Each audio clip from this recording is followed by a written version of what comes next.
பிரியமானவர்களே, இயேசு கிறிஸ்துவின் நாமத்தினாலே உங்களுக்கு அன்பின் வாழ்த்துக்கள். இந்த காணொளியிலும் கூட தேவன் எனக்கு தந்த ஒரு சிறிய கவிதையை உங்களுக்கு முன்பாக வைக்கிறேன். நீங்கள் அதை கேட்டு தேவனோடு கூட இணையும்படியாய் அன்போடு கூட கேட்கிறேன்.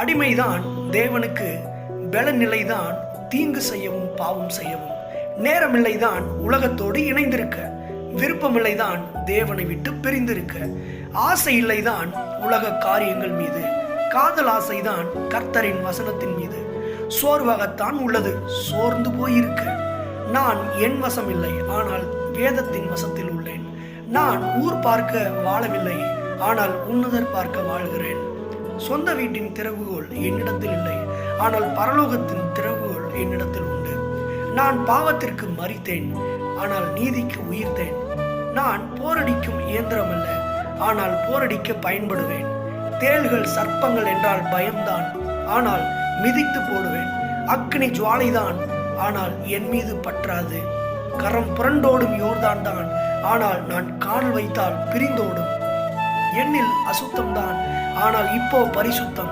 கஷ்டத்தின் வசம்தான் ஆனாலும் அவரில் பரவசம், நெருக்கம் நெருக்குகிறது என் நேசரை நோக்கி, கஷ்டத்தை இஷ்டமாக பார்க்கிறேன் ஏனென்றால் அவர் தருவதால், நான் சாதாரண தண்ணீர் அவர் என்னை வார்க்கும் வரை, நான் உலகிற்கு அவசியமற்றவன் ஆனால் தேவனால் அபிஷேகம் பண்ணப்பட்டவன்.